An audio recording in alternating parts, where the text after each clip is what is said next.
Tuesday. Tuesday. Yes. อาจารย์ครับจะถาม I was gonna ask you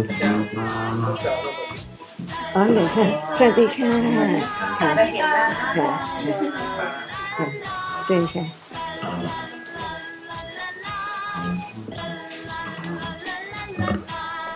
คุณแม่สบายดีค่ะสบายดีค่ะสบายดีใช่ค่ะ Roxanne's getting married soon. Yes. Yes. Getting married at the end of the year, November 9th. To invite you. Maybe it's a December? This year. November. I'm flying over from Kuwait too for the weekend. Yeah. Bangkok Royal Sports Club, right? Yes. I would like very much, but I'm not sure. Yeah. Yes. So the venue is actually at the Polo Club. Polo. At the Polo Club. Polo Club. Yeah, so I'd like to invite you as well. Can wear Oh, full, whatever you ทำการตัวเรียบร้อยสวย So, Yes, I was gonna ask also when you say I am seeing, is that also Sakaya Ditti? certainly. I am seeing, I am And hearing. before that, no matter any time, it's always me. Right. Not just only when I'm going to ask. Now I'm seeing. Right.ครับ Talking about atta niditi and say we talked about roses. Is it? I find it helpful to think about kalapas as well, and the fact that kalapas so tiny, there's spaces between, and they also, because rupa, they also instantly fall away. So when we're seeing a rose, knowing about the kalapas, no, there's really, it's so impermanent and so on. It's good to have such interest and Yes. firm understanding Right. because the kalapa can be directly experienced when it's the third vipassana yana. Yeah. Okay, that's something. But if there's no such firm understanding, it's impossible So knowing about the kalapas is very useful in this way. because if there's no understanding of the succession of the realities arising and falling away, there's no idea for sati to develop and panya to develop. So that's why the pariyati, when it's so firm, it is satyayana and it can condition moment unexpected, like Sariputta, unexpectedly.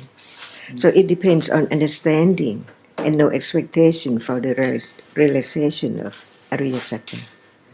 But without that, impossible. It's impossible to have the vipassana yana. So that pariyati, those details of pariyati, help to be the basis for future To satipatthana. understand Yes. and see that actually there's no self. Yes. But the self is there, very deeply rooted.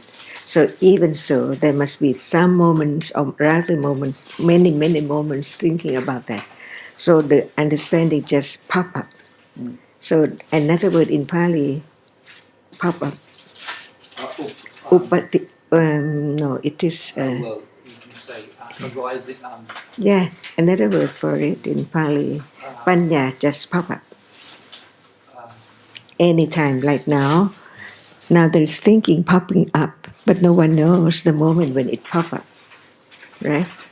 But when it's vipassana, the reality appears so well, and when whatever pops up, it knows that there must be condition for its arising. Now we're talking just about everything is conditioned to arise, but nothing appear one by one. But in vipassana it appears clearly. As Buddha said, exactly, each word. But the meaning of kalapas is not so much that they are very small. But, Yes, but panya can experience. but panya doesn't. It's the panya that no kalapas, no, for example, hardness. Why not? Hardness conditioned by heat, and heat is Is conditioned by. does the feeling has kalapa? Does feeling also have kalapa. No. Feeling. Everything is nimitta now, Feeling have kalapa. but not like rupa. Rupa is used for kalapa, Yes. but many kalapas rise and falling away, and now any kind of feeling which appear arises and fall away. So it can appear such and such feeling. Right, but even we talk about Satipatthana, the understanding the nature, the characteristic of the object. So when we talk about kalapa, we're not saying that how small it is, we're just saying that earth element hardness is conditioned by heat, by other Mahabhuta Rupas. And Does it arise and fall away? It arises. Can But it? it's just the understanding. But can, as it is like that, and there is understanding that way, can that appear more apparent, clearer? Can appear, but I believe it's not like just one kalapa, but it's We use the word kalapa for rupa, and what word would we use for nama? As like kalapa, but we don't have any word to use for its arising. So Just you're one by saying one. that if the understanding of nama can be in terms of one nama, so can rupa. No, Understanding of rupa no. can mean Even when take it for one, it's the nimitta. it's the nimitta, right? Mm. And it doesn't matter whether one is experienced because it's understanding Impossible. which understands. Yeah. Yeah, we can't experience one kalapa. That would, but nevertheless, knowing that what we take for a rose comprises trillions of kalapas But is arising that, and falling. That's what I'm questioning. Is that the kind of understanding? It's theoretical. And second Vipassana Jnana? the nama is much more quicker than that. More kalapa, if you don't use the word of really like vedana or sanya right now. Because the rupa is coarser than the nama to be known. But Like still, now. even when it's nama, it's not One thinking about many. It's just thinking about the characteristic of which appear as appear, yeah. nimitta. whether, how many, nobody counting. So same with kalapa, it's not like it knows that many. It just knows that it's one kind of rupa conditioned by other kinds of rupa. But not one. That's why we use the word kalapa. See, 8 at least, but many unit. Meaning 8 rupa minimum in each kalapa. Yeah, 8. Maybe we can explain, Akhil, what kalapa means. It's a group. Robert, yes. Because the rupa all don't arise So- singly, they always arise in groups. Taking something like a rose, according to Theravada theory, there are actually trillions and billions of kalapa that make up what we think of as a rose.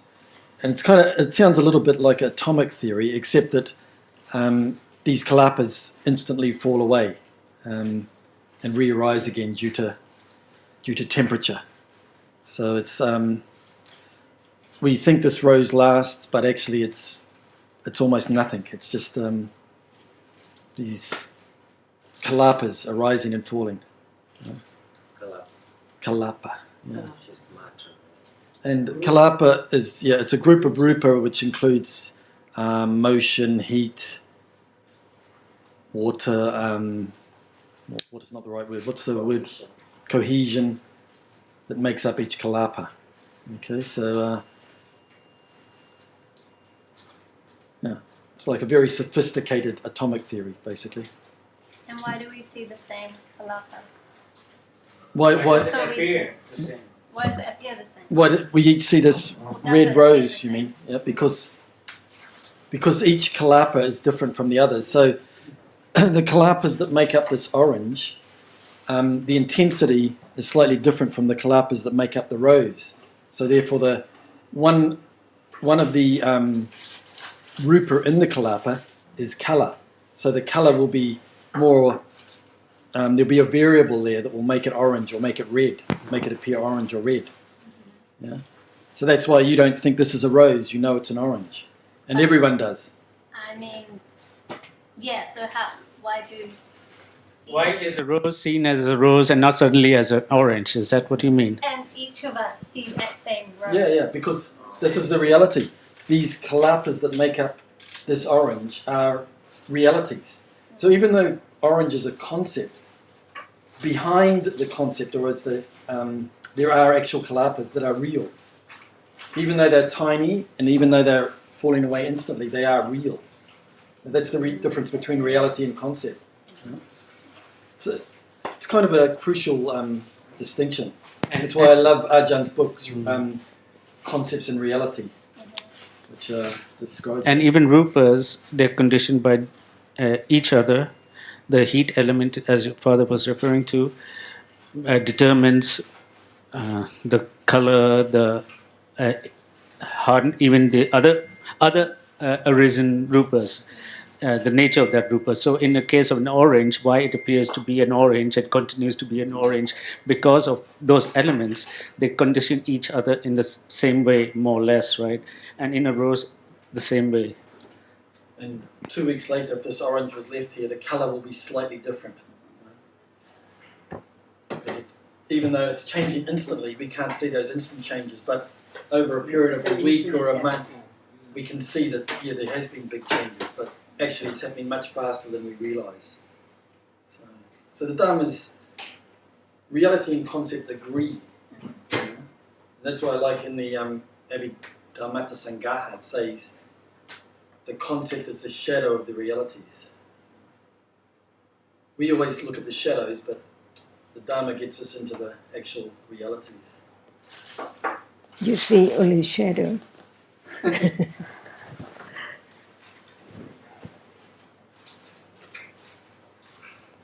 What condition the kalapa? In the rose? Anywhere, anything. There's 4 conditions, possible conditions. But what condition is there? What are they? There's chitta.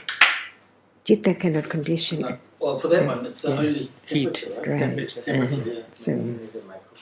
So the temperature condition each kalapa. Yeah. In rupa only, yeah. And what about each of the Mahabhuta rupas, say, different intensities of water element also conditioning the other rupas in the kalapa? When it's separated, just one conditioned by Utu.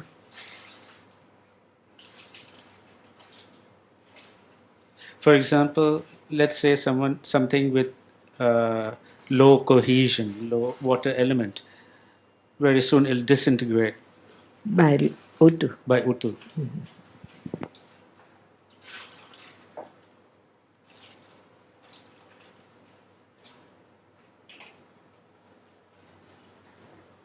I remember Ajahn, once you said, if we look at the material world, like all the rupa we see, like oranges, bananas, and so on and so forth, we see so much variety. And that's only tiju as the condition. But when you think about chitta, there's so many more conditions for chitta. So how much more varied must be chitta than even rupa? I mean, no one in this room will think the same about the same orange, right? We see the same orange, but we think What about we think differently about Slightly it. different. Slightly Very different. slightly different. So this kulapa is for the forms or for the It's for form. It's rupa. Yeah. and what about the sound and light? They're Also- rupa. They're all rupa. Yes. They're 28 rupas. Sound is one of the rupas in a kalapa, in some kalapas. No, sir. It's having the structure. Sound So and sounds- light is not having any structures. Without, if the hardness cannot come bang Yeah. like this, there cannot be sound. Not every kalapa, but some kalapas. Yeah. It condition Yes. the new kalapa, which is sound. Yes. And each time there's sound, there must be other rupas arising with it. Although its sound is only heard by hearing, and what's seen is visible object, Exactly. right?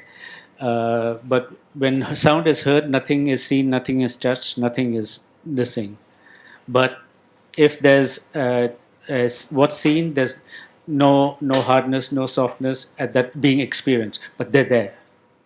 So same with sound, when it's heard, the other rupas are there also. In the kalapa, there's 8 other rupas that are present, as well as the sound, even though the sound is experienced. The forms contains the n numbers of kulapas. No, kalapas refer to rupas that arise in a group, must arise in That a is a group. form. Like chitta arises with chetasika, Exactly, sir. like seeing has to rise with at least 7 chetasikas all the time, has to rise every time with 7 chetasikas. So same with rupas, there are rupas You have to arise with kulapas. with Yes. no rupas are kalapas. Rupas as kulapas. Each rupa is conditioned by other rupas. Each like the earth element is conditioned by the heat element, and the heat they must arise together. There cannot be earth element without water element or heat element or the wind element. These are the 4 primary rupas, and they must rise with 4 other rupas for sure. One is taste, one is smell, Touch. one is visible object, and one is nutritive essence. So we can see that every rupa does not arise alone. It has to combine with others. Sir. It has to, yes. Combine with others. That's why they're called conditioned realities. That's why chitta, chetasika are conditioned realities, and rupa is also a conditioned realities. You can't have visible alone. When visible has arisen, you can understand that they are, together it arose with other rupas also. Same with hardness. If there's the experience of hardness, you know that at that moment there would be other rupas also, but they're not appearing, because what's appearing through the body door can only be one of the 3 and one at a time only.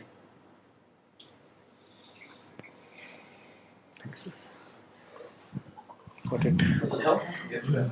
But then it helps to break down the idea of solidity, because we think things are so solid and real, but they're not that real and not that solid. They're very impermanent, very almost nothing, but they are real. They're very evanescent. Sir, these kulapas make the sense of the. It's not an object. It's a kulapas. It's rupa is kulapas. Lot of n numbers of kulapas. Yes. We touch, we feel hardness, Yes. softness. Sir, hardness and softness are the senses. See, like seeing Huh. experiences visible object, hearing hears sound, touch touches hardness, softness, touch touches heat or cold, touch motion or pressure. So the touch is the chitta. The object with hardness, softness is not the chitta, it's the rupa that's being experienced. Same as sound is the rupa which is heard. The hardness is a rupa that's being touched. It's been experiences. Yeah, the experience is touch. We can't call it senses.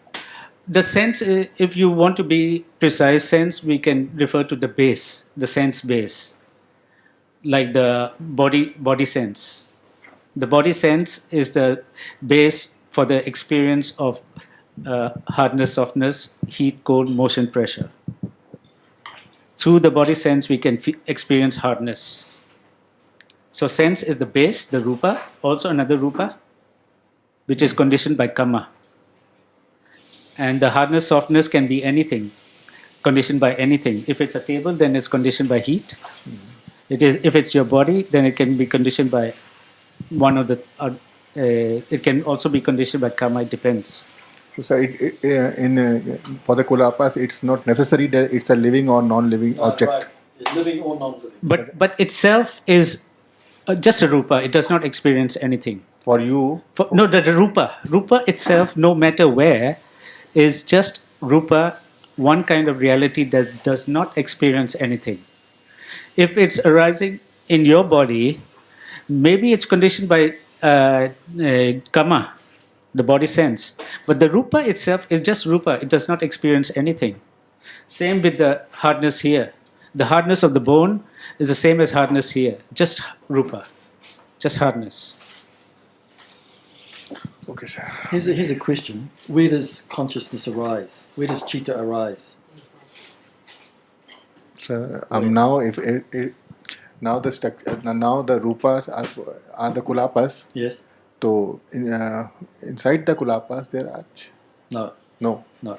like he is full of kulapas. That is also a rupa. Yeah. That's but where does chitta or nama is distinct from rupa or matter, right? However, chitta needs rupa to arise. Okay. Where does chitta arise right now? Where is it arising? It needs rupa to arise. It arises at a rupa. It's the sense base. Let me give you a hint. There is seeing now. Yes, sir. So where do you think the seeing arises? Sir, in memory mind. Seeing? No, it has a physical place that it arises. You mean to say even if I close As my eyes, they can be seen. So seeing actually arises at the eye base. In the eye, sir. Yeah, at the very center of the eye, conventionally. Where does say my finger touches the table here? Where does the chitta that touches there? Where does that arise? Yeah, it arises right where it touches. This is quite an important thing because because of our education, we think it's all arising in the brain, but it's Yes, not. sir. It's not arising in the brain. It's here, sir. Yes, good. From here, we it arises right there. Where it doesn't matter. That is another story, right? From our education in science, it goes to the brain, and that is not the way of understanding. The understanding is to understand what appears now. So no story about what was before and what was what's in the future. It's about now. You want to understand the earth element, it's only through touch, not through understanding how the brain works. Nothing to do with brain. The Buddha became enlightened knowing what appears now. He didn't have to think about brain or anything. He never thought in those terms.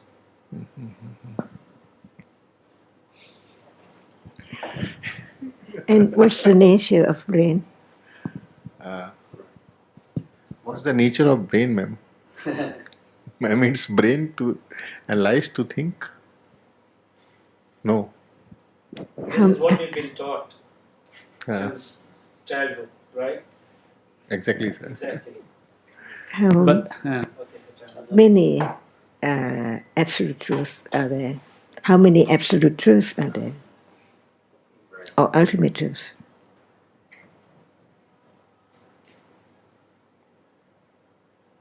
When people are born and people die. These are the absolute truths. Abhidhamma, reminding me. What is Abhidhamma? An absolute truth you are asking. Cetasika, Rupa, Nibbana. 4. Only 4. We used the word Paramatha Dhamma this morning. This is the 4 Paramatha Dhamma. Whatever you think about without these 3, Citta, Cetasika, and Rupa, that's not real. Is Aki real? No, ma'am. No, ma'am. But there is birth. There was birth, right? But it was not akhil. It was just a chitta. It was 4 things. 3. 3 things. 3. Not Nibbana. Not yet. Not Nibbana. It was 3. 3,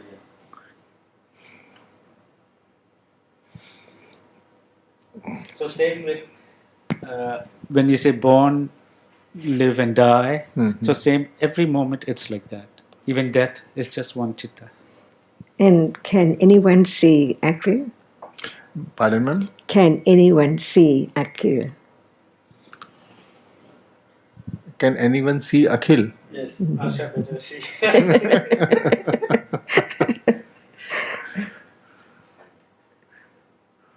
So what do I see now? You are seeing a Rupa. Right. Exactly. That's the right answer. Yeah. There's no you. Yeah. Answer him. Yes. There's no you to see. Sir, I am corrected from yesterday only. Actually, there's no one, no Akil, because Yes, ma'am. there are only Chitta, Cetasika, and Rupa. And what is seen now is only one reality which can be seen. Sound cannot be seen. Cetasika cannot be seen. Nothing can be seen at all except just one reality which is seen now. See, we are taught in the Abhidhamma that there are 28 rupas. Visible object is one of the 28 rupas. Hardness is one of the 28 rupas. Sound is one of the 28 rupas. Of all the 28 rupas, only one can be seen. Do you understand that? And that one is, sir? Try. Just Which one? No matter what you call it, it is seen now. It's true. It's true. real. That is true. Yeah. yeah. So what is it? Which rupa is seen? And From the 28 rupas which He was going to answer. Sir, which rupa is seen? Yeah. can be seen, which Which of rupa the can be rupas seen can you see? from the Can 28 you see? rupas which only Akhil said that only one rupa can be seen. Which one is it? Sir, which seeing is seen. Yes. And it sees what? but seeing cannot be seen. Seeing is a chitta. What does it see? A form? Okay, you call it form, but it's one of the rupas, no matter what you call it. But we call it here visible object. Or rupa yata? That which is seen by the seeing.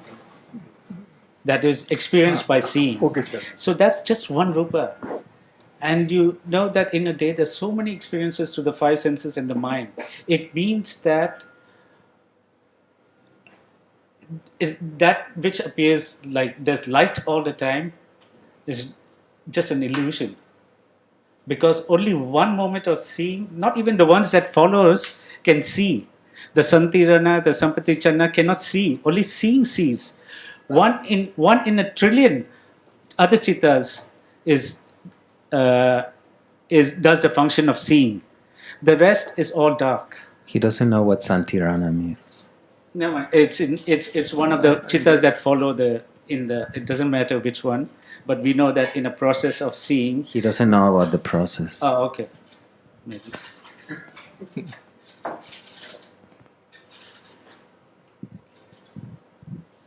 So can you see a person? No, ma'am. Can you say why? Why can't you see a person? Sir, there is no person. Yes. So what is seen is? Seeing is an object, sir, a form. What's seen? A visible object. Right.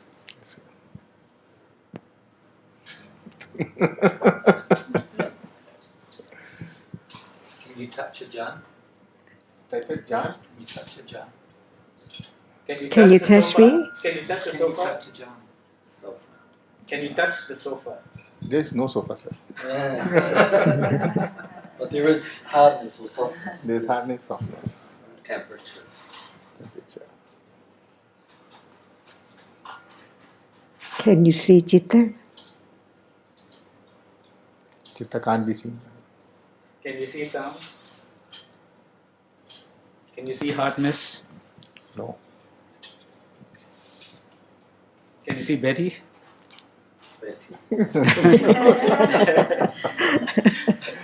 That is real, sir. Betty is the only real thing. Arising and falling away all the time.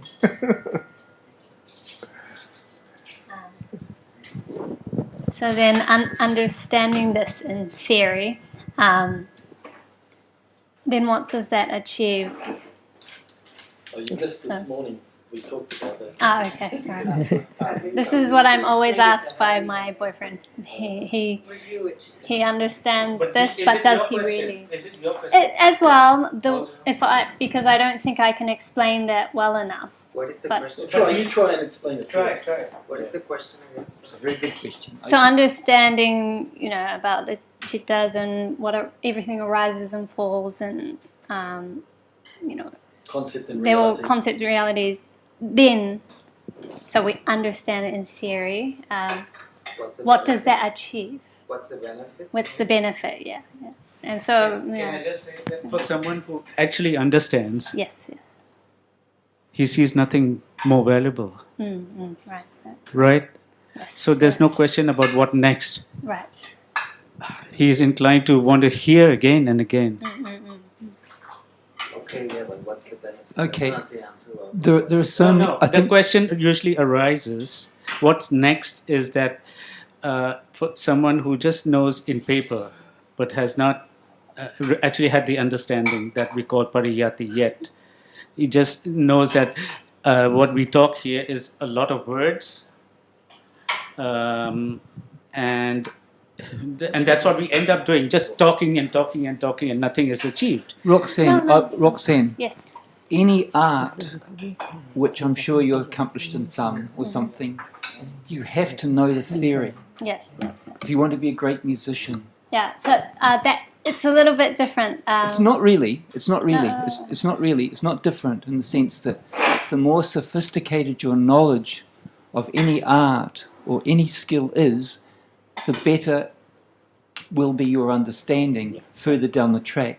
So there have to be support conditions to facilitate, in the case of the Dhamma, there have to be support conditions. And part of those support conditions, and we're still very enough to have people like Ajahn around us to help us sort out these different theories and ideas and knowledges that will facilitate the understanding. And the more we consider and think about these in a constructive way, the more it can help with understanding. So theory, or what we call pariyatti, that's part of pariyatti, although that's misunderstood too. It's not just theory. It's theory that needs to be applied. If it's theory just for theory, and there are many people who understand or have read a lot about theory, they might have read the suttas, they might have read the Abhidhamma, but it's possible still to misunderstand the Dhamma. Sorry, now you're going to ask a question here. Yeah. So I understand that, and so it's more about in the terms of Dhamma. So understanding this, that nothing is permanent, nothing is real in their rupas. So how does that help in terms of Dhamma? That's what I mean. Oh, you're asking how it helps. Yeah, so The knowledge, such as the understanding, how an understanding helps. Yes.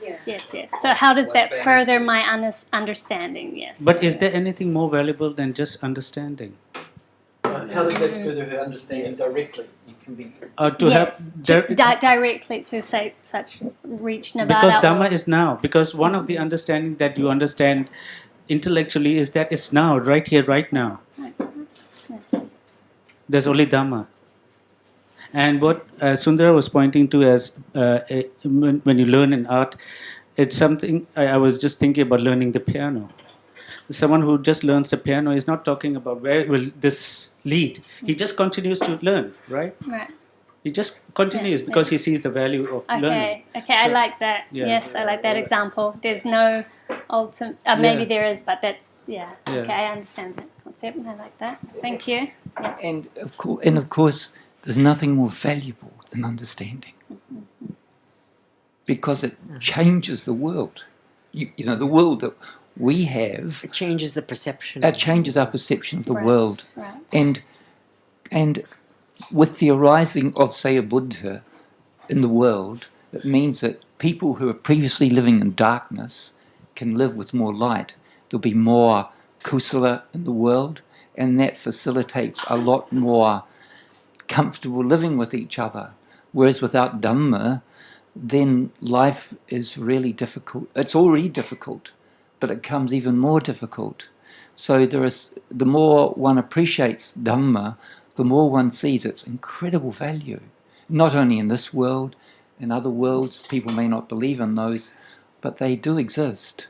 And even those beings in other worlds value profoundly the Dhamma, because it has changed, it changes lives for the better.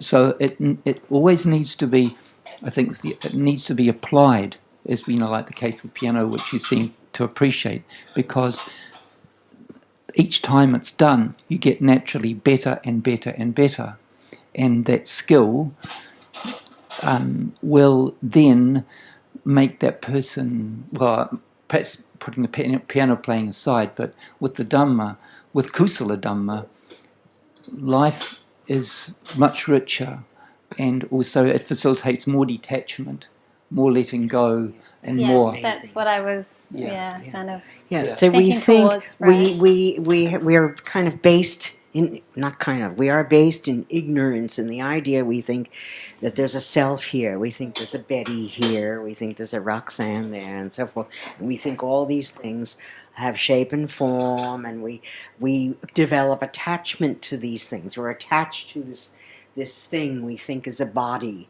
We're attached to the things we like. We like this stuff or we don't like this stuff. Okay? And so that creates this attachment. And the more we understand that these things are impermanent, that they are not self, they're not really shape and form, they're not really things. Okay?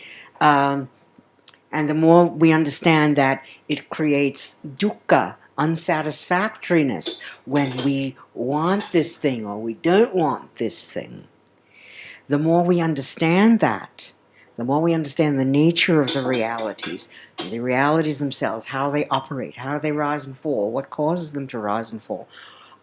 This, then, as we grow in understanding, we can detach more from these things because we know these things are not real. For instance, this is my pen. I love my pen. I really attached to my pen. Okay? Whereas where there's more understanding of the nature of this thing, that it rises and falls away, the rupas and the kalapa, the kalapas that make up this thing that our mind projects as a pen, we realize, well, gee, it's not a permanent thing. It's a mass of rupas arising and falling away. Why am I attached to it? Why is there an I? Why do I say? Because, well, it's the nature of the language. But the understanding there's no I that needs to be attached to rupas that are just rising and falling away, and that's it. That are, it's not, and there's no shape and form here. It's not, okay, oh yeah, but you're holding it, you can feel it, but what am I actually feeling? What is actually being felt? There's hardness, it's either cold or hot. I mean, in this case, it's kind of cold. It's stationary. It's not vibrating or moving or whatever. And so that's basically what our sense, the tactile, if you want to call it tactile sense, is perceiving. Just those realities. It's temperature. It's cold, hot, whatever. It's hard or soft. In this case, hard. It's not moving or it is moving. Okay? Those are the only realities that make up this thing. And the more we can understand the nature of these things, the less we become attached to them. The more contented we are about daily life. Because we always have attachment to things. Oh, I want my husband to be well. Ajahn, what would you say Things like that. What would you say would be the greatest benefit of the theory? To understand the truth of everything. And the advantage of that? Pardon? And the advantage of that, to understand the truth of everything? The advantage is that if you don't understand, you are ignorant. But Ajahn, And we see that the difference between you and us when we try to explain things to other people is that when you say that understand everything, And when you begin to talk about everything, you talk about seeing now, hearing now, smelling now. And so I think that what you understand different from us is that so long as people are not interested in understanding what appears, no matter what explanation we give them, it may not be helpful. So you keep talking about seeing now, hearing now, and if someone has the accumulations, good. If not, you cannot help it.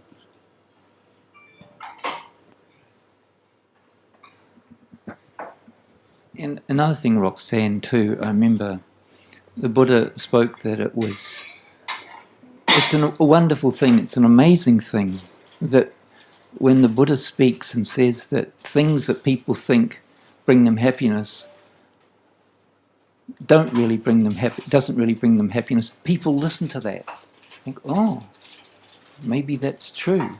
And so there can be a listening more. People may ask, well, why listen to that? Because one knows that little by little there can be, as Kun Betty said there, Mom Betty says, is facilitates more letting go and more contentment, because that's in accordance with the nature of things. The more one understands the nature of things, the more letting go there will be. And as Mom Betty said, that leads to more contentment rather than, sorry. Says Sundara, for someone who does not understand, and for example, he's into meditation, he thinks meditation would lead to that. Yes. So he's not going to listen to what your explanation, he's not going to believe it. That's why I brought up this point that you just speak the Dhamma about what appears now, and it's up to the other person. Well, that's a good point. I'm just getting back to what Roxanne's question was, why all the theory? And unfortunately, a lot of the meditators, as we refer to them sometimes as, they don't value the theory. They don't see that's important. It's like saying to them, oh, they want to play Mozart, so they decide to get a piano themselves without a good teacher and just muddle along. But they won't do it so effectively as if they've got a good teacher, go to the right colleges or support schools that will help them to do really well at that. And we know we need teachers. It's very difficult, unless you're a Buddha in the last life. Even the Buddha in his last life, or many lives, he always sought out wise people who were wiser than himself, which facilitates growth.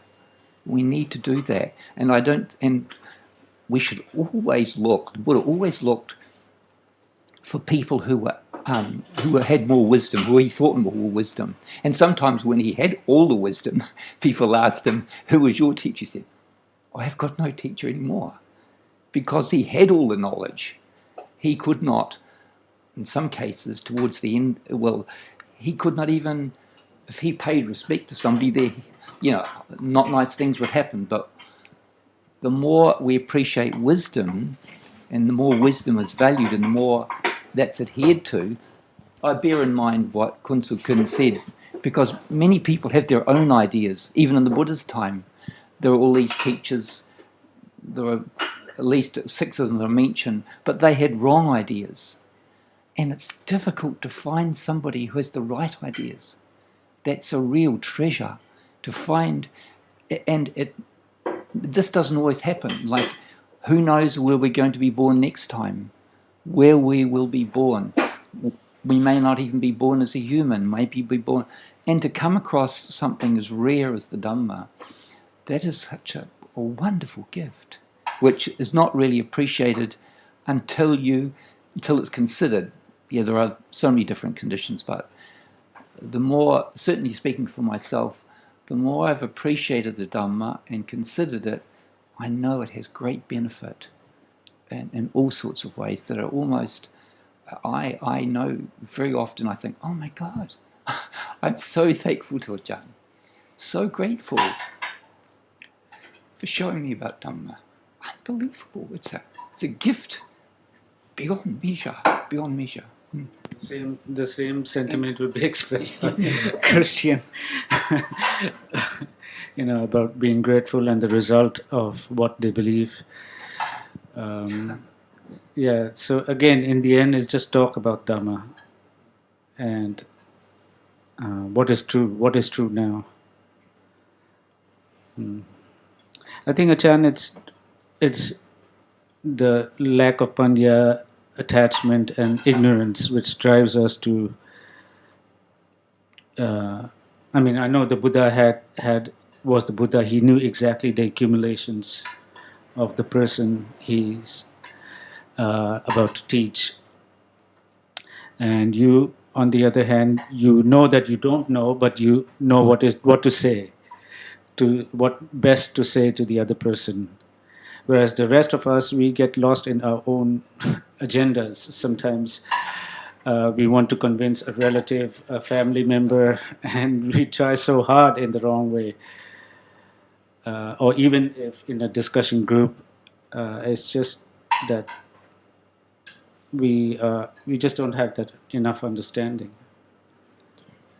When you hear that there is a person who understands everything, would you like to know what he understands?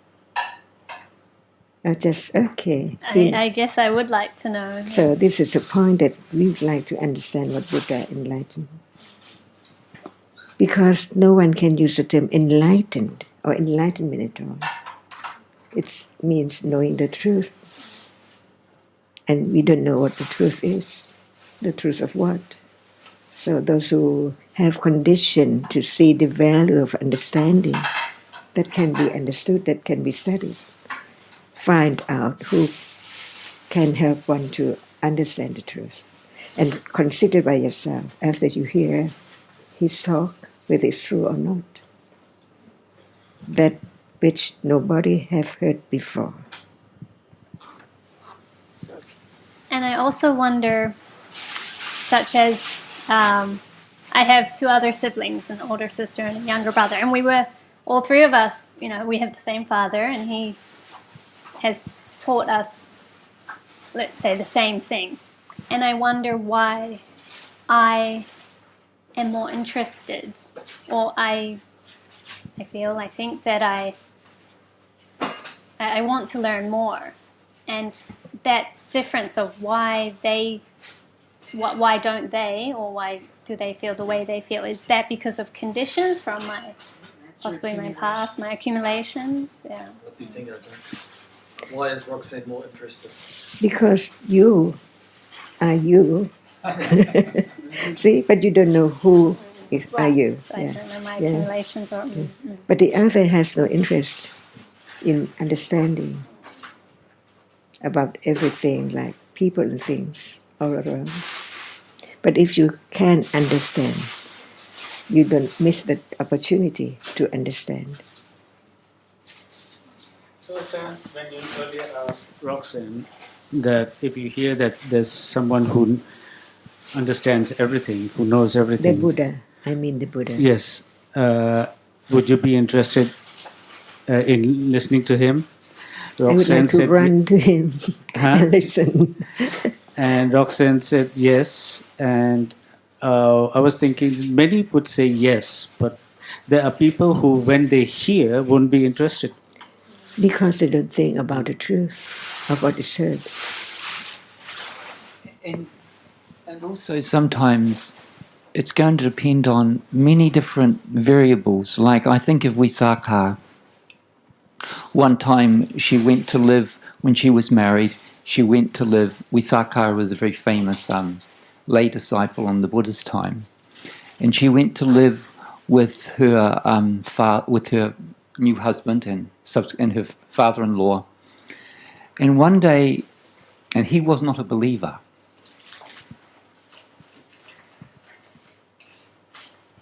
And one day a monk came around visiting that place where she lived, and her father-in-law, Mighara, was eating some food, and he just ignored the monk, or the bhikkhu. And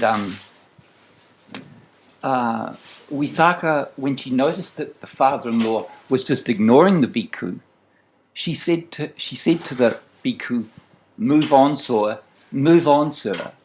my father-in-law is eating stale food that's stale.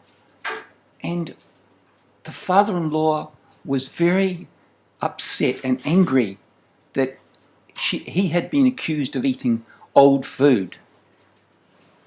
But she then eventually was able to explain to him that what he was eating was a result of past deeds, past good deeds.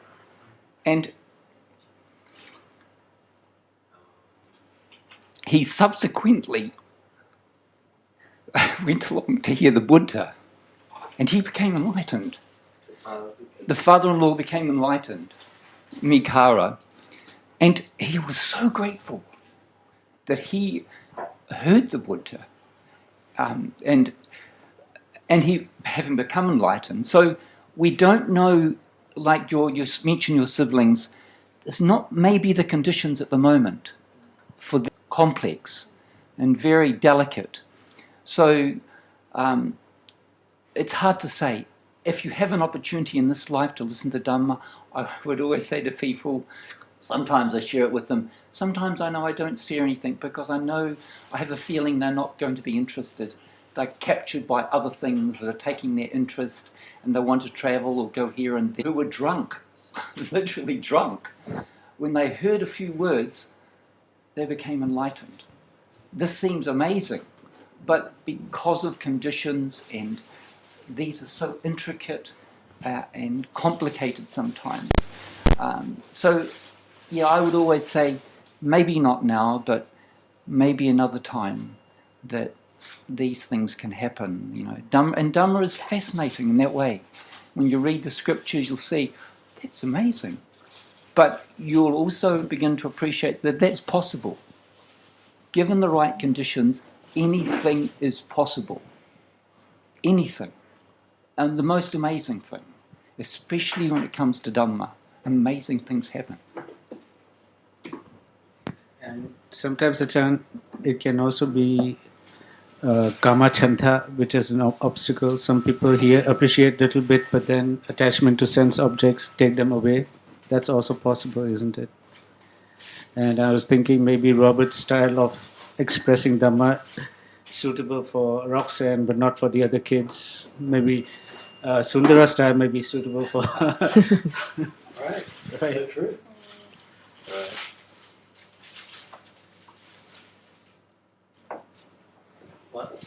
My style was simple brainwashing. But it only worked on me.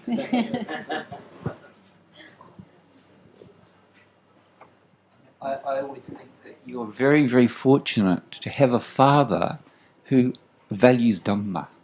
That's a great, wonderful thing. Yes. Wonderful thing.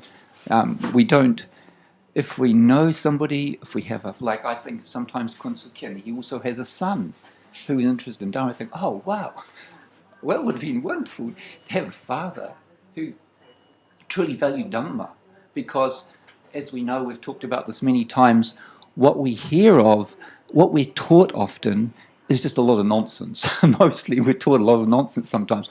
Parents try to be helpful and they try to give their best, but sometimes they may not be so helpful, and sometimes that's all going to depend on karma and many other variables. But to have a father who understands and appreciates Dhamma, you are very, very blessed. I would say you're very, very fortunate. It's my accumulations. Well, partly. Partly, yes. But in the end,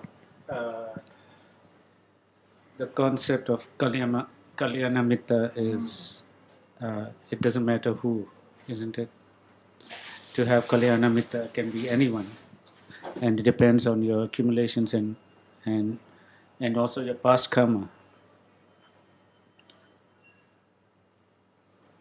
That's true. Yeah, that's true. I'm thinking of also that fellow, and sometimes people are very fortunate. I mean, there's cases in the scriptures of a fellow who, Anathapindika's son, also when he had to be bribed to go along to listen to Dhamma. He had to be bribed by giving so much money. Go and listen, pay hundreds of hundreds of gold pieces he gave to him. Go and listen.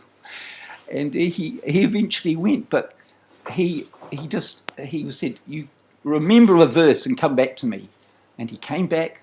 He remembered the verse, and Anatapindika is a very honourable man. He gave him the money, but he saw he didn't understand. He said, this time I want you to go back and tell me a lot more than just a short verse.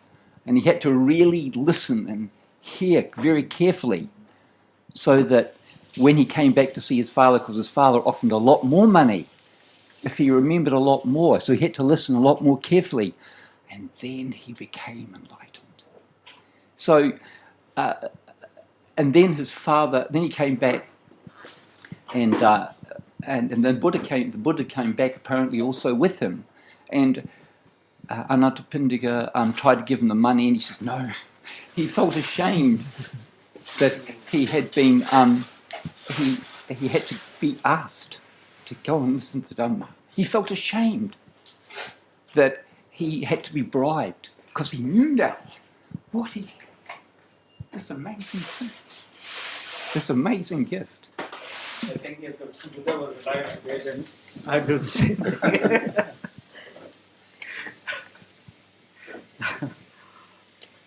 Because the Buddha was special, wasn't he? Roxanne, do you remember when you were kids, I used to say, when we go and visit Ajahn at the foundation, I used to say, whoever asks the question will get the present. Yes, of course. Yes.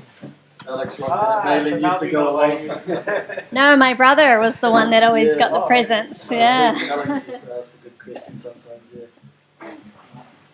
He brought that up the other day, Did he? actually. Yes. That's a good idea, right? Alice. He's good, actually. Yeah. I was talking to him yesterday, and he wants to come to Thailand. He wants to move to Thailand, actually. Yeah, he lives in Japan right now, but but he's working in a big factory as a big company. Yes, yeah. yes. But To Thailand do what? sorry. Come to Thailand and do what? Work for a big company as well, but Japan is very stressful and serious, and he's visited me quite a few times, and he likes Thailand quite a lot. So he's looking for a job. Yeah. How's the time? How much more time have we got? We've got an hour, 3 o'clock. What depends on what time we want. 3 o'clock. Some more questions about the present moment, Akil?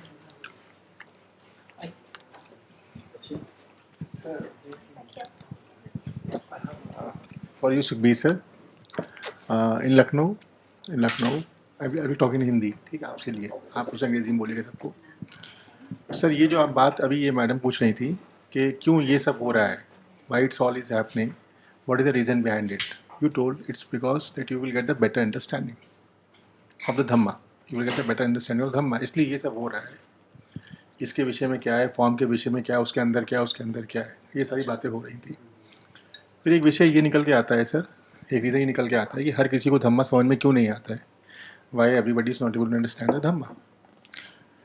Sir उसका भी एक reason ये लखनऊ में बात हुई थी, लखनऊ में एक चर्चा हुई, कॉन्फ्रेंस हो रही थी, तो उसमें ये निकल के आया कि जिस person who don't have the connectivity, अगर उसके अंदर से कनेक्टिविटी नहीं है धम्म को लेके, if there is no connectivity from inside, he won't understand dhamma any more.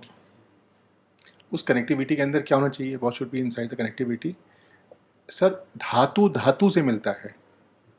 Element will mix with that kind of element only. Fire will go to mix with fire, earth will go to mix with the earth. Birds of a feather flock together. Yes. So person who is having the inside a little bit Dhamma, you could explain to him more, but he should have got that kind of a. Sure, from past lives. Now, sir, you explain to him.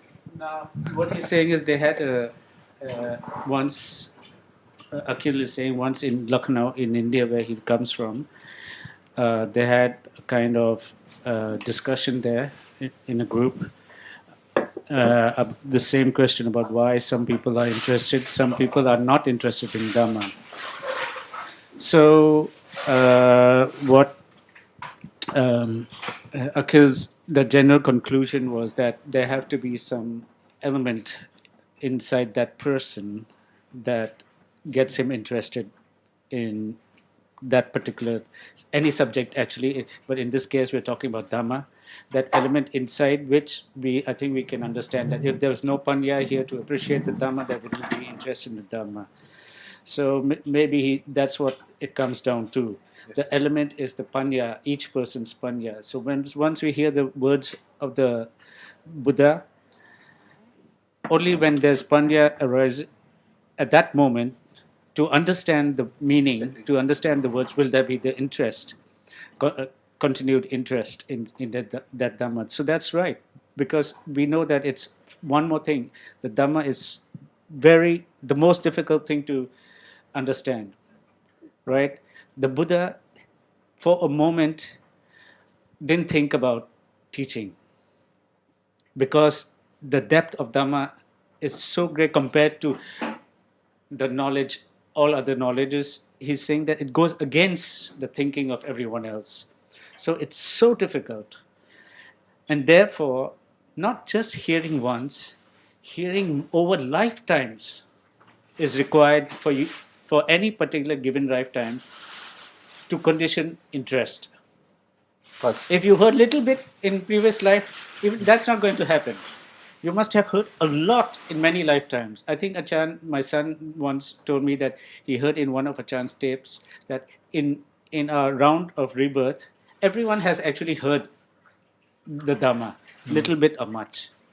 But apparently, some have heard so little and understood so little that in this lifetime, when they hear, they're not interested. And of course, we have all accumulated lots of wrong understanding, and with wrong understanding is attachment, and that's a dangerous thing anyway. That's a big obstacle. So who knows what is arising at that moment? So, if, for example, if you ask the leader of some cult, a guru, you want him to be interested in Dhamma, very unlikely, exactly, because of his strong attachment. Although he may have accumulation, so we can see many obstacles. So yeah. It has to, you're saying the two dhatus must meet. Yes. That's very hard. When hearing, panya arisen to know. That's very hard. That's धातु से ही मिलेगी. The धातु.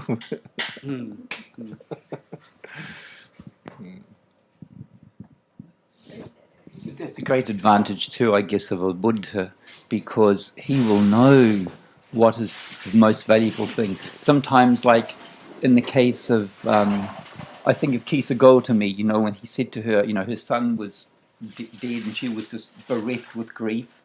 And he said to her, I want you to go to every house in this town and bring to me 7 sesame seeds from the house that has not known death. So she could not accept that her child had died. Little by little, she went from house to house to house to house. She could not find anybody that had not known death. So there are always, again, and then of course she came back to see the Buddha and realised that death was common to everybody. And this was a trigger for her to listen more carefully and to understand the nature of impermanence at that level. We talked yesterday about marana, a conventional death. But that understanding may be a trigger to understand the deeper aspects of impermanence in this present moment. So it can lead on. And so the combinations and variables are sometimes very sophisticated. It's very hard, but I would always say to people, we all know that for a cohesive and healthy society, we need to be more patient and concerned and respectful of each other. And even knowing and appreciating that at that level, we know the value of kusala. So little by little, it's always, I think, a little by little thing. Exactly. When we talk about having respect for other people, isn't that a reference to good qualities? Respect for good qualities in the other person? Yes, because you respect a kusala.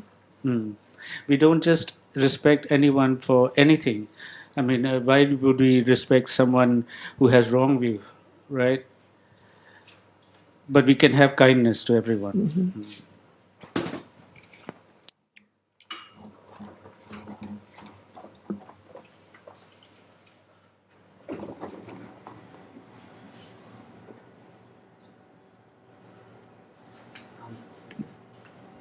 I wanted to ask a little bit about Sundara.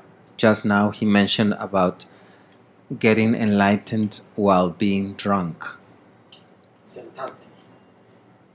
But was he drunk in that moment or no? Santanti, the minister.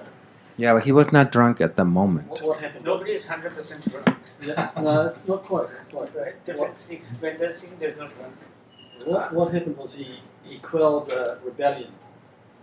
He was the minister of war, so the king rewarded him.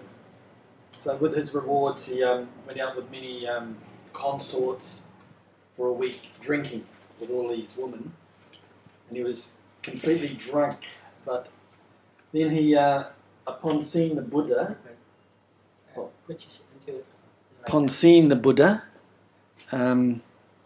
the alcohol, yeah, he was so impressed, I guess, the alcohol immediately evaporated, and while he was listening, he became enlightened. Yeah. So both of you are kind of right. He was completely drunk, but at the same time, when he became enlightened, all of that drunkenness was gone in that moment. No, just now you sounded like the alcohol evaporated before there could be enlightenment. Well, it's almost simultaneously, but how do you define it? No, because like I said, if you're not 100% all the time drunk, right? Even when you're drunk. So they can be seeing, depending on accumulations, depending on a natural decisive condition, there can be understanding. And I think after that enlightenment, then only the alcohol would have evaporated. I'm not sure. Do you know that story? Without condition, there cannot be enlightenment. Right. My understanding there of Santati was that he was on the back of an elephant, and when and he had been indulging himself excessively, but upon hearing the Buddha speak, he considered obviously very carefully what he had heard, even in that state, and by degrees, it is said, he subsequently became arahata, and that was the verse where the Buddha said, "What is a bhikkhu?" A bhikkhu is somebody who has understanding, not necessarily has robes on, because Santati became arahata, and he was adorned in all the robes of a very powerful minister. He had all the medals and medallions, no doubt, and accoutrements that a powerful person in that time had. And the Buddha quoted that he, now being enlightened, he was a bhikkhu. He was a true bhikkhu because he had that level of wisdom that penetrated the truth.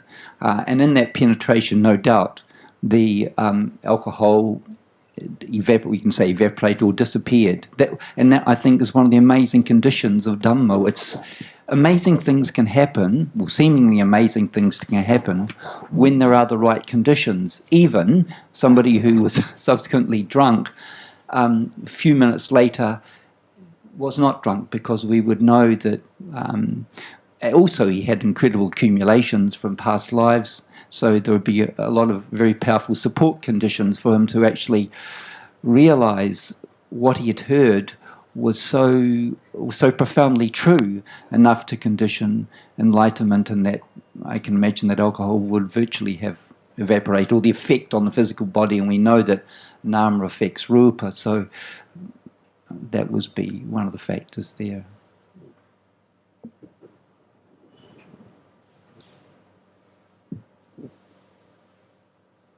So the message is we can drink or not? No, definitely not. That's not helpful. I think, and as we know, people do ask us, and we were talking a little bit about this earlier on, and we said perhaps we can speak to Ajahn about, you asked about, we're talking about Pisuna Vacha, and yeah, you perhaps... No, you asked. Oh, okay. Well, I was talking to Robert during the lunch break, Ajahn, and I was talking about Pisuna Vacha, or sometimes translated as slanderous speech about other people, or malicious speech about other people that may be, well, a lot of people say that it's only slander when it's untrue. If you say something about somebody behind their back, pisuna, which is a goblin who, you say something unkind about somebody behind their back, it happens to be false, is pisuna vacha. And my understanding, even if it's true and you speak maliciously about somebody behind their back, it's still pisuna vacha. And I was querying that because I thought if it's true, it wouldn't be a kusala kamapatha. But Sundara was saying... But what is the result of saying so? Well, someone gets hurt. Yes. Mm-hmm. So is it... Intention is to get hurt. Yeah, it's probably... Yeah. So even if it's true and you're talking behind their back with the intention to be hurtful, is it then a kusala kamapatha, even if it's true? Because there must be some intention Yes. to say so. Yes. You're deliberately hurting. When it's kusala, it cannot speak. No, obviously it's akusala. I know it's akusala, but I'm thinking, is it... An intention? But is it a kusala kamapatha? To hurt the other. Yes. And it's spoken Yes. already. So it's to that level, even if it's true. And nobody can know exactly the kamma. It can be. It could be a kusala kamapatha. Okay. You were right, Sundara. Thank you. Lucky you brought that up. I'm trying to remember now the context and where we were talking about this, just going back before. We were talking about speech during our lunch break, about why speech, in the case of somebody, like when you spread rumours about a certain, say, religious belief, even though it's not lying, you might be not, it might not be pisuna vacha, it might not be parusa vacha, but it might be sampapalapa. We've talked about this before, Ajahn. When can sampapalapa be a kusala kamapatha? Have you got any examples there? When it hurts or harms the others. Yes, even though it's not the other three, but something that... Sampapalapa, that's harsh speech. No, that's like frivolous talk. Oh, frivolous, empty talk. Like, just say talking about people, and other people can be very offended by it. But Ajahn, there's no intention to hurt when it's sampapalapa. It's just frivolous talk. So in the degrees of intention. And given the degree of intention, and if it ends up hurting, it becomes kamapatha. When it's all the, what you call it, the five. Factors. Yeah.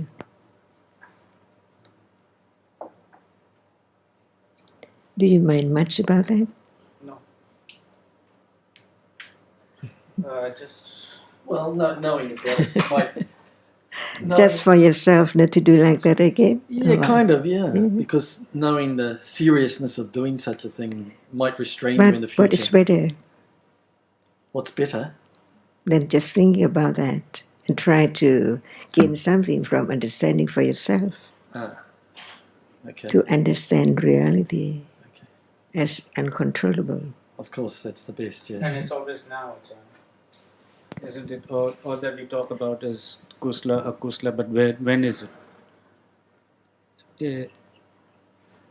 It's not just story. So when you read Tipitaka or listen to the word of Dhamma, what's the intention at that moment? Just to understand more about my life. About yourself? Mm. So it's you who listening? Not really. I mean, it's... But if you understand that exactly there's no one at all, then it is the best way to listen to the Dhamma, to understand no matter what words Buddha said, it's about non-self, no one. Now, what I'm trying to point out now is that For example, we have a story about what is kusala deed, what is akusala deed, but if you don't know the quality of the chitta when it appears, kusala when it appears, akusala when it appears, then it's useless. Then it's bound to be the idea of self who wants to do this, does this, avoids that, and it's not that helpful.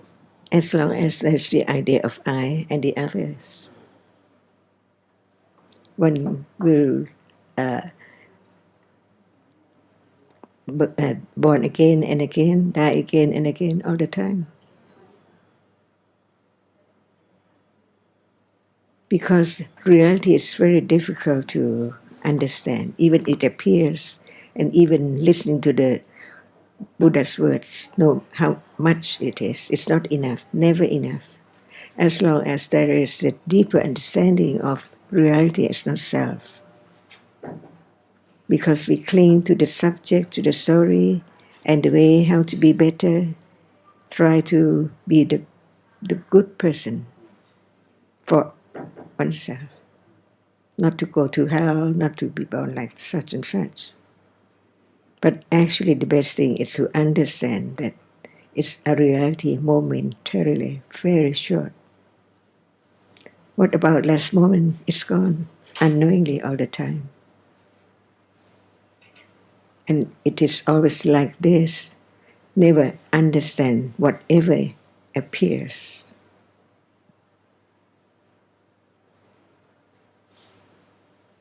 It seems, yes. Even sometimes when you say, example just now, you said, what about last moment? It's gone and never to arise again. Even this can help. Yeah. Because it's understanding that it's all anatta. Mm-hmm. Before there can be letting go, it has to be right understanding of that very moment. And the understanding itself lets go. Not that I will try to let go.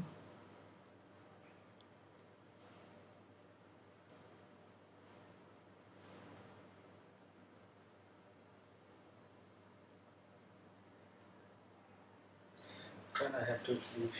Okay. I'll be late if I go later. Okay. Traffic and everything.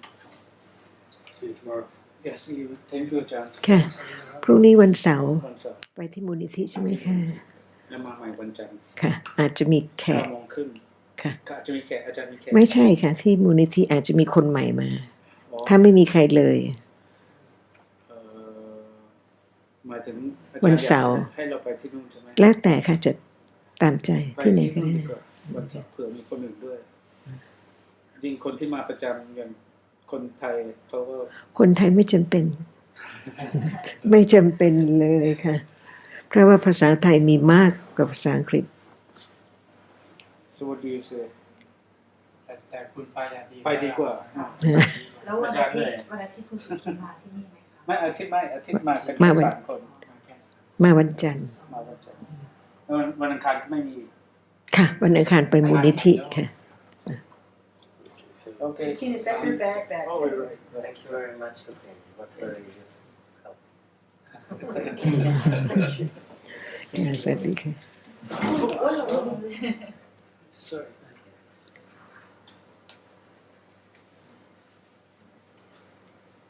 So a few more questions and then we're going to wind up. Do you have any more questions, Roxanne?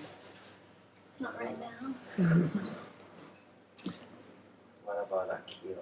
Akil, yes.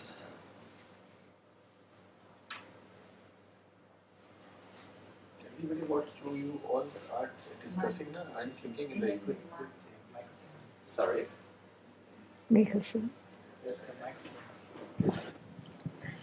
Everything which you all are discussing here, na, I'm thinking in the evening. How are you going to think about it? I'm thinking about the That's evening. tomorrow. Yes, yes, yes. You can also take the text. I've taken it. What do you take? The article, Ma'am, Article, I the see. article. He already took it home, right? Yesterday? Yes. ma'am, have you read? in India, we talk about the Mara.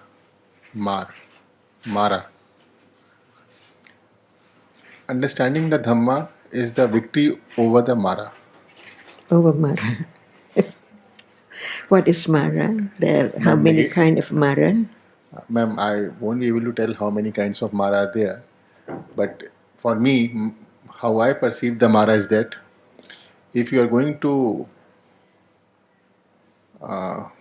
Mara सा वही ना मार हाँ if धम के car को break करता है like if you are going to work according to the Dhamma, any work, how we take it, and it breaks up.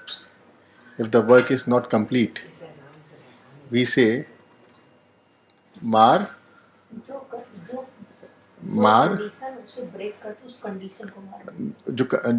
the condition which breaks that movement, that works, we say, Mar doesn't want this work should be done.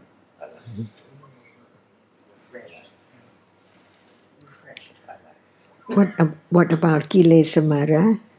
Kilesha Mara. I don't know. In the absolute truth. It's true. Yeah. Kusala can be Mara, cannot hinder the wholesomeness, so wholesome moment. But anything which hinder the wholesomeness is Mara. So it's your own Kilesa. Nobody can do anything at all. No one can put the Buddha on the unwholesome manner because there's no Kilesa. So Kilesa, one's own Kilesa, is Mara. It's one type of Mara. One kind. One kind of Mara. And it's also the Deva who's Mara as well.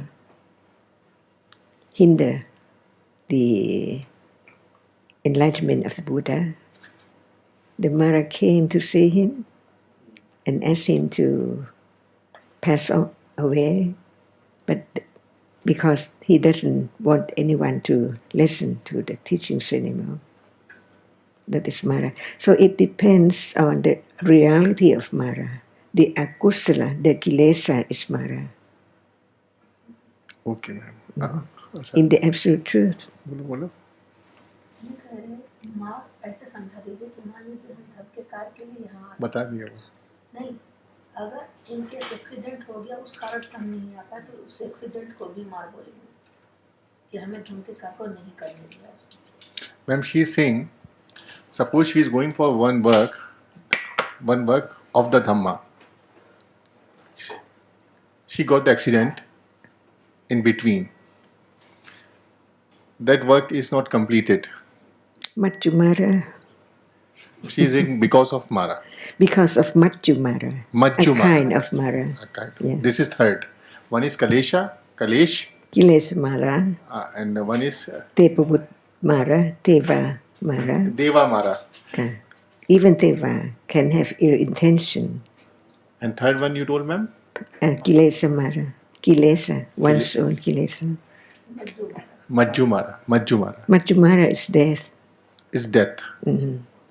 If one is going to listen to the Dhamma and the accident happened and she died, Majjumara. No opportunity to listen to the Dhamma. Even she intends to do. Victory over the Mara is understanding of the Dhamma. People say in Lucknow. And Mara can be any enemy of kusala or wholesomeness, yeah. Like one own kilesa. Like what?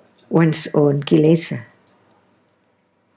You'd like to listen to the Dhamma, but you would like to do other thing else better. See?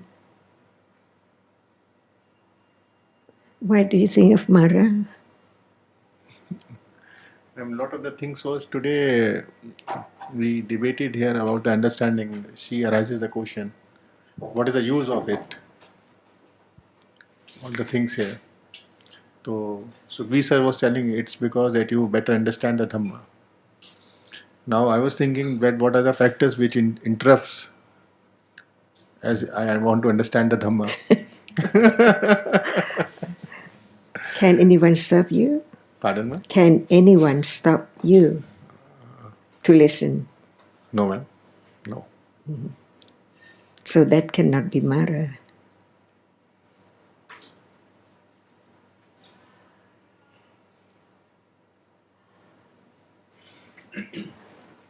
नहीं ऐसा नहीं हो सकता मार नहीं हो सकती. Are you Mara? Sometimes? Yes, ma'am. Yeah. If I'm not taking the right decision, it means usually we think of the others, but not one's own. What's that? Usually One always thinks of the other, but not one's own kilesa, one's own accumulation, one's own understanding. Many people would like the other to understand Dhamma, but when that person has no interest, that person just feels bad. One's own kilesa mara. So when we talk about kilesa mara, it can be any moment of akusala.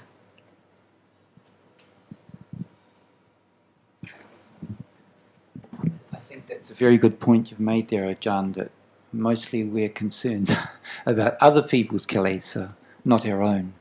And certainly at the moment of being, if we're out with other people, it can seem that the other person the other person is the problem.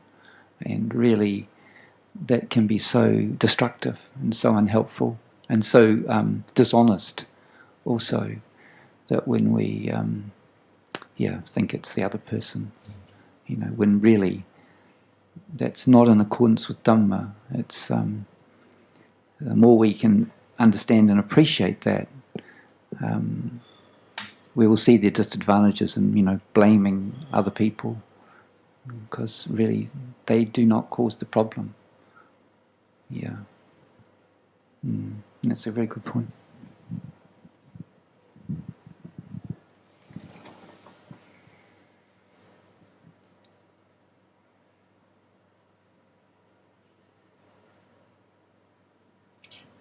what is dhatu, ma'am? Dhatu, Dhatu. the nature of reality. The element, it means that no one can change its nature or its dhatu. Is kilesa dhatu? Dhatu is another word for Dhamma. For Dhamma. Yes, each Dhamma is each dhatu. No one can change its characteristic at all. No one can change sweet into salty. It is a nature of reality. Right. Another way to talk about Dhamma by way of dhatu. When we talk about Dhamma, we talk about the reality, that which is real. But when we talk about dhatu, the reality which is real, nobody can change. So there are not just one word for each reality, like Dhamma, Paramada Dhamma, Abhidhamma, and dhatu. The same. To consider more and more and more that these are all Dhamma. No one knows self at all. No one can do anything, because actually there's no self. There are only different realities conditioned in a day.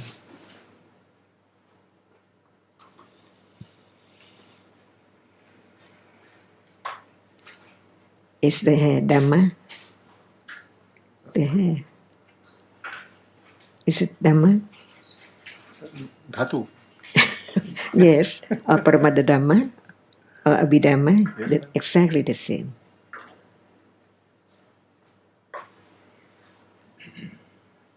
It cannot Ma'am, be even changed. it means that Abhidhamma itself is a reality. Reality, what does it mean? That which is real is true. Yeah. No one can change its characteristic. Yeah, it's a nature, it's a reality. So many words are used for this. Dhamma, Paramada Dhamma, Abhidhamma, dhatu. The same.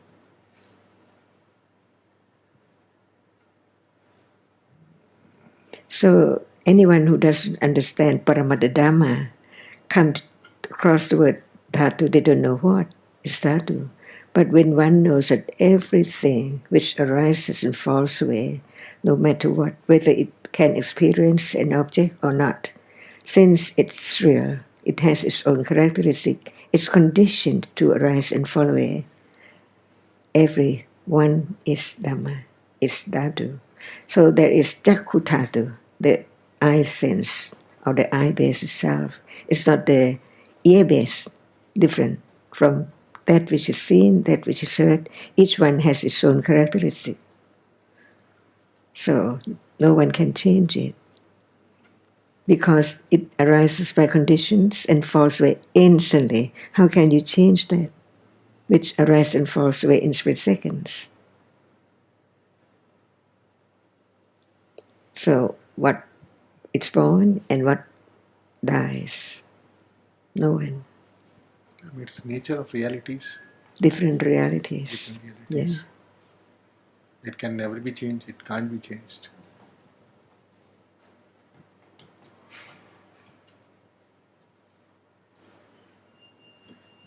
And they can be understood too, little by little. The reality which appears is another dhatu. So there are so many different ways of classifying, Dhamma, be it dhatu or ayatana or paticcasamuppada. Dhamma is just classified in so many different ways by way of khandha. So it's just another way to help. Some people might understand khandha better than they understand dhatu. But as Ajahn was saying, the word dhatu is connected to the word Dhamma.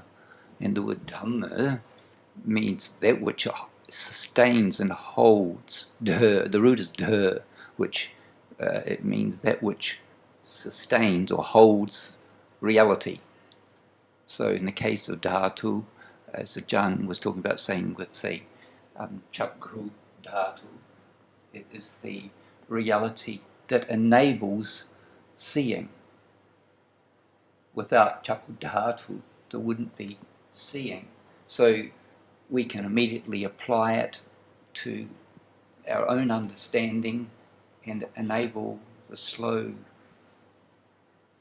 putting together of the Dhamma. And we can see that it's not just a word, it can be understood in relationship to Dhamma in the bigger picture.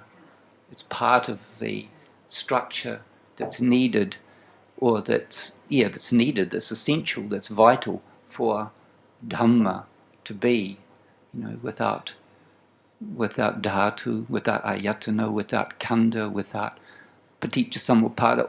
The Dhamma doesn't exist, but they all have one sound, anatta. They all have the sound of anatta. Impermanent. That too, but not self. They all have that aspect to it. There's no self there. Dhamma does not have a self, ultimately.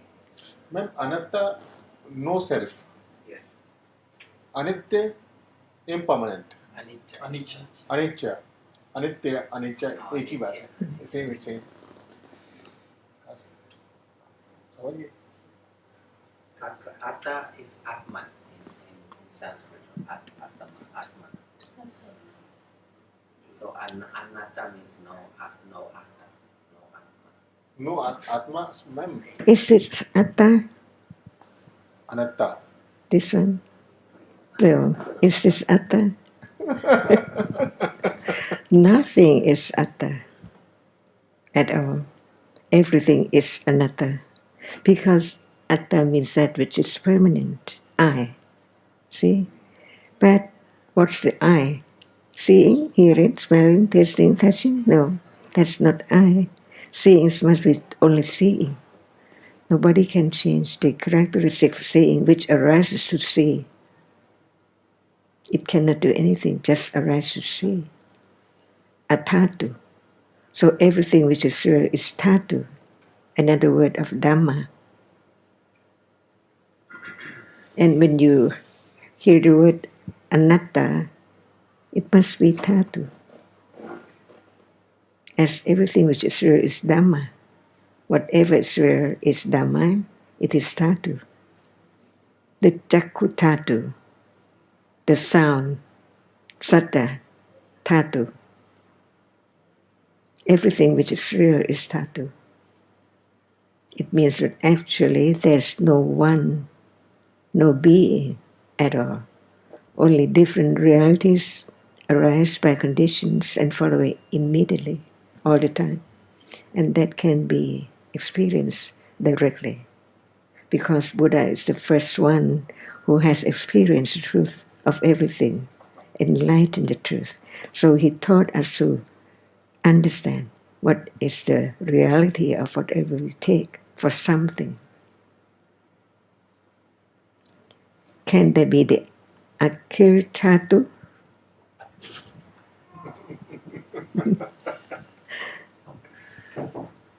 No. Can seeing be a bird, a cat, a dog? Seeing.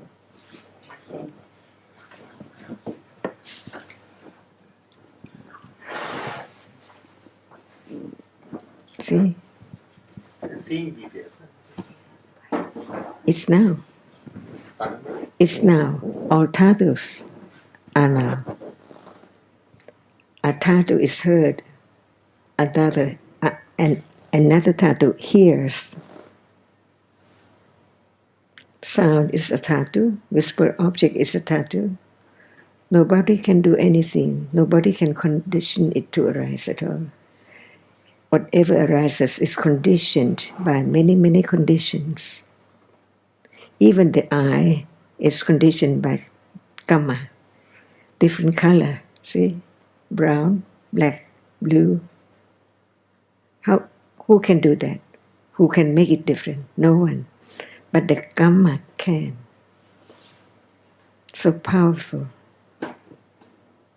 Today, we are here. We use the word we. Represent many realities, seeing, hearing, smelling, this. And tomorrow it can be at other world. And is there world? There is no you, no I here now. So is there any world?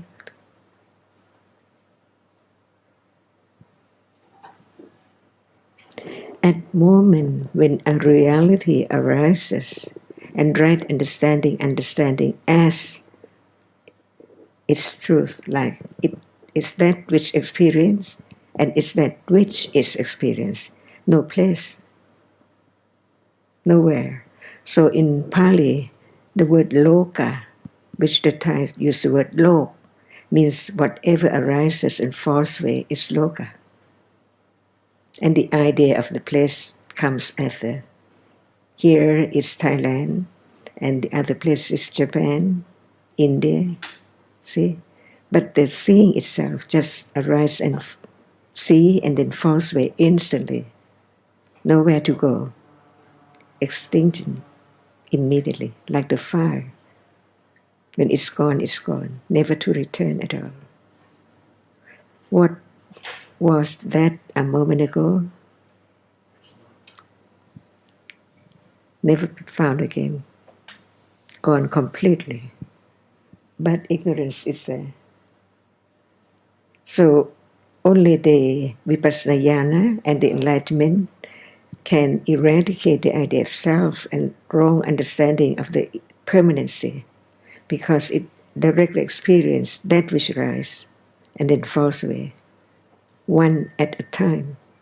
But now everything appears at once. How can one experience the arising and falling away of the other one? It's gone completely. So what we like, it means that we like that which is gone. No more. But the succession of the arising and falling away condition the permanent thing, because it succeeds so very rapidly.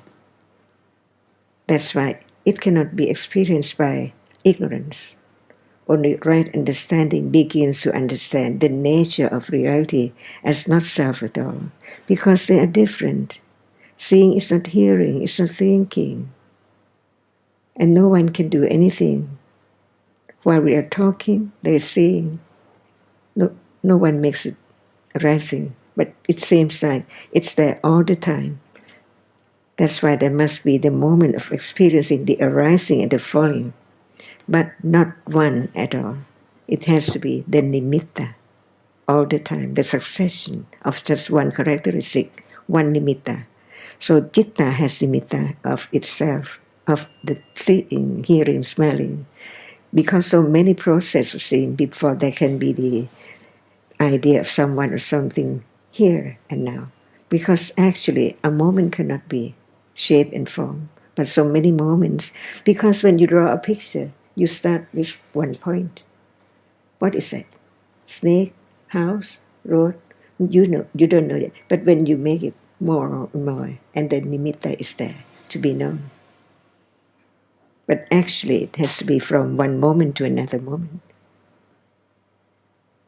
So the illusion of the succession of the realities arising and fall away condition ignorance and takes it, because when there is nothing arise at all, there cannot be conditioned for attachment because it's not experienced.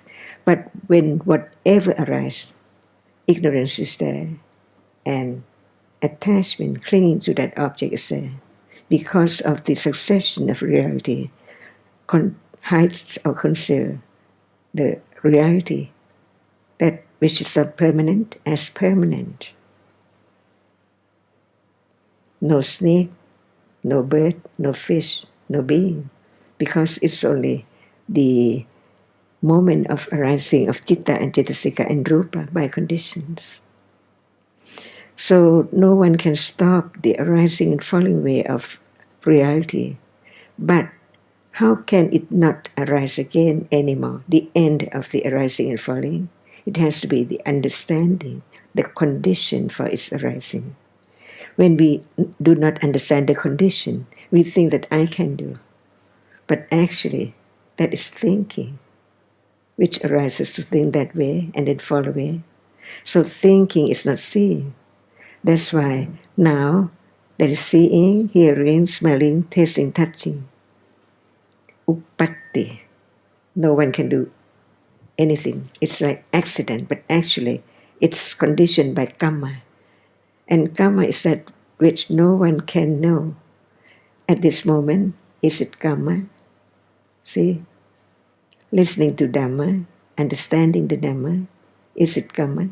Yes, it's kusala karma. And it conditioned the moment of birth to have panya, right understanding, with it at moment of birth. Because it is accumulated from this moment on and on and on and on.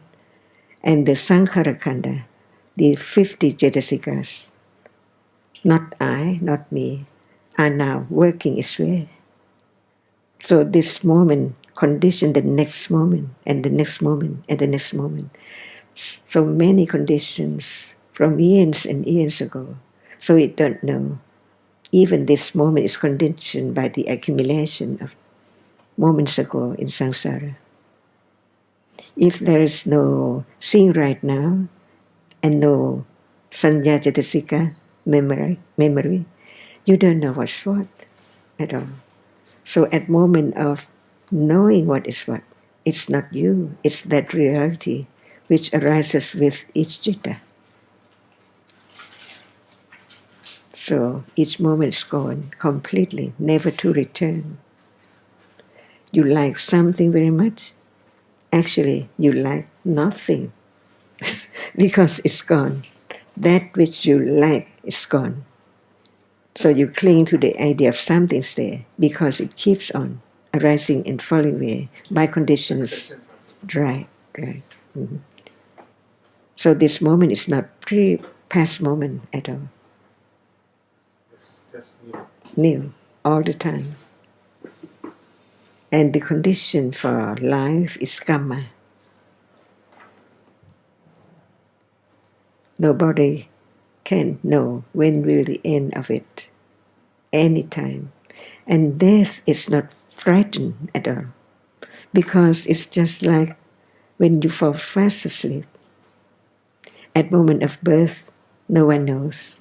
The karma condition it to arise at the right time. Just that moment, no one can make it arise. And death is just like that. So at moment of being born, the world does not appear. Like when you are fasting asleep, nothing appears. It seems like it's lost completely. Not me, no one. Who am I? No idea at all. But the citta, which arise and fall, experience the same object as patisanti, the moment of birth. So the moment of birth is conditioned by karma. Just one moment is not enough to be the result of a karma. So the karma, it depends on whether it will condition how many years or days or months to be this person. And when it's time, the right time to die, no one knows, because it's like moment of birth and moment of being fast asleep.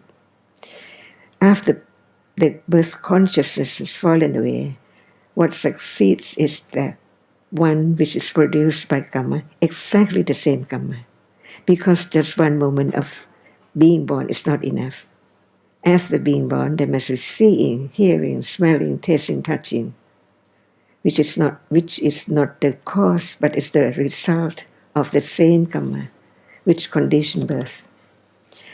So we don't know how many moments pass on to be pavanka, keep on, life continuum, until time comes, the right time to hear or to see or to smell.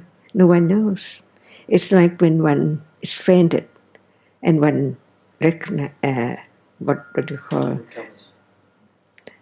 We don't know what will be the way, seeing or hearing or smell or touch at all. So we don't know what will be next moment, being seeing or thinking or touching, or are conditioned by many conditions. So we talk about the cause, which are the action or the deeds, intention to do. Such intention produce the citta, which is the result, not to the other, but to you, to the moment of thinking, of intending to do, or to have such and such deeds done. When will you die? There must be death, but nobody knows, because it's like at moment of being fast asleep. The moment of birth is not known, and the moment of pavanka, which follow, succeeds the moment of birth instantly, keep on going, life continuum. And when it's time for death, it does not perform the function of life continuum of pavanka anymore. It performs the function of just leave this world, no more experience as this person again. And the patisanti follows immediately, succeeds the two citta so close. So when death has gone, the patisanti follows immediately. So when we were born without knowing where we are from last life, and when this life is past life of next life, when next life comes, we don't know what we have done in this life. Sitting here or listen to this, unknown completely. Like when the door closed, you cannot see what is there in the room. And it keeps on being this, because these are realities which nobody can make it arise, and nobody can stop the way it is, arising and falling very, very fast in split seconds. So it seems like permanent world, permanent self, permanent I all the time. But what was past moment? What's there in that past moment? Gone completely. From day to day, from moment to moment, it's only the arising and falling away of the dhatu, the element, which no one cannot do anything, because actually there's no self, no one.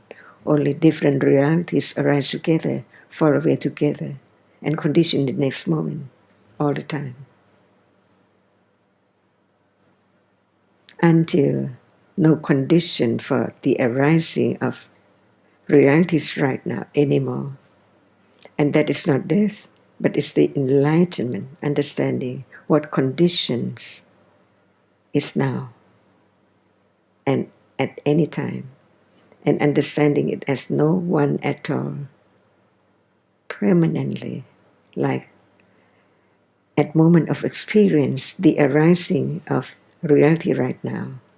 At this moment, it seems like so many things arise together, but when it comes to the direct understanding, only one reality is the object. Because Citta can experience only one thing at a time. So now many things, seeing many different people, uncountable moments of reality, Citta, arise to experience, and the reality which cannot experience is conditioned as well by different conditions. Unknown until Buddha became enlightened and taught the truth to the world.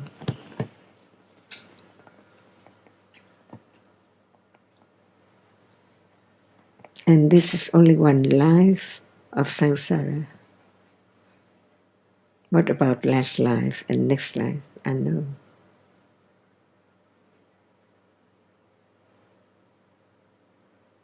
Next life is not this one anymore, not this person.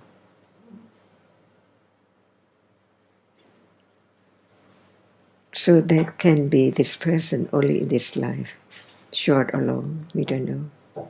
But there must be next life, next person, succeed this moment unexpectedly. Maybe in heaven or in hell, we don't know.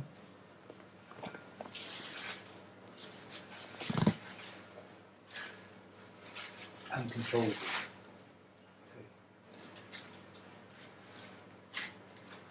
And the good, wholesome cause condition the good result.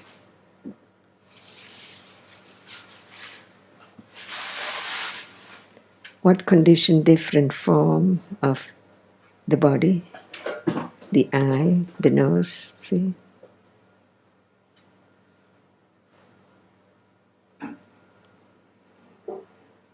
No one knows.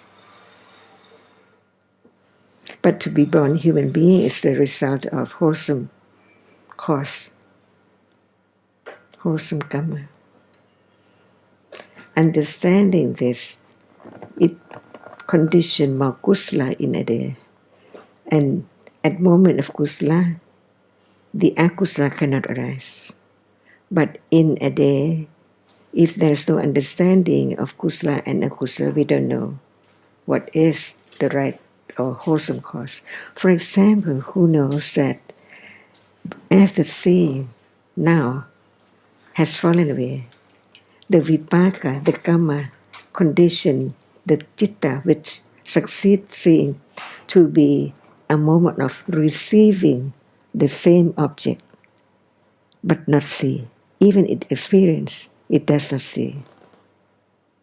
Like when we close one's eyes, we touch, but we do not see.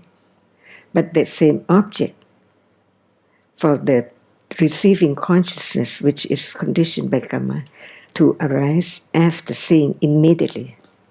The other citta cannot arise by way of anantara paccaya, non-stop. It has to produce another one, succeeded all the time, one by one. And this one is called sampatichana, the receiving consciousness, receiving the same object which seeing sees. So it seems like seeing is long, but actually it's one moment.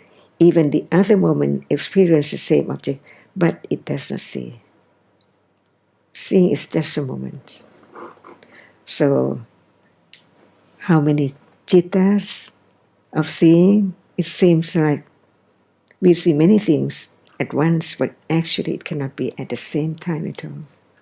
And after receiving consciousness, the other one which follows succeed the receiving consciousness is investigating consciousness, and another one after this is that which people used to say that it decide or make decision to be kusala or akusala, but it's not right. The Bodhapana, but it's not determined at all. It just make way for kusala and akusala, which is accumulated to be kusala or kusala at the right time. See, and what is there after that? 3 moments. How fast it is. Kusala and akusala arise as asava, very, very faint or not strong at all, unknowingly. Because we know akusala, when it's strong enough to be recognized as sorrow or the moment when we like or dislike. But actually, there are many moments in between.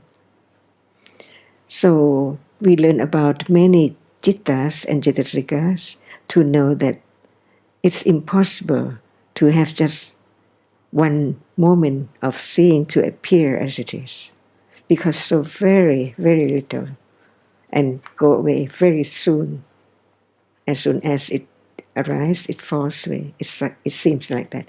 But no one knows, because only one moment cannot be known. That's why in Tipitaka it says that each reality has nimitta. Because of the arising and falling away, just like one dot cannot be known as what, but many, many dots. Their succession condition the form or the nimitta, the shape and form.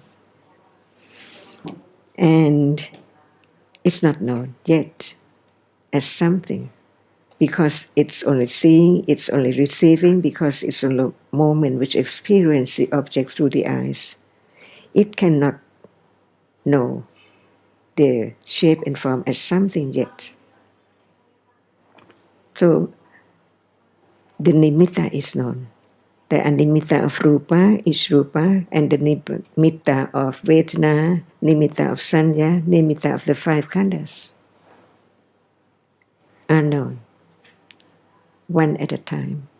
So we live in the world of nimitta and the world of remembering, memory. As soon as we open one's eye, the world of memory is there. This is what is known, only memory. Not knowing that it's only the reality which arises to remember, to mark the object which is seen, which is nimitta. So without Paramada Dhamma, there's no nimitta. And when there are Paramada Dhammas, there are nimittas, and the nimitta made known as something is paññatti. So paññatti is the moment when it makes known of, from seeing or understanding or experiencing the mark or shape and form, the shape and form of reality. So it's quite complicated, very, very deep. So, Ajahn, could you speak to the... ขอโทษค่ะ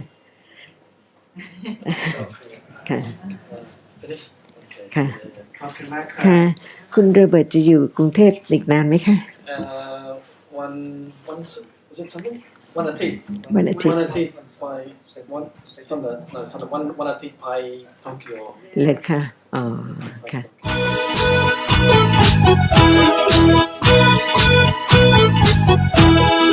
When you are friendly, when you are kind, when you help another, when you respect your parents, you are living what the Buddha taught. You are living what the Buddha taught. La la la la la la, la la la la la, la la la la la la, la.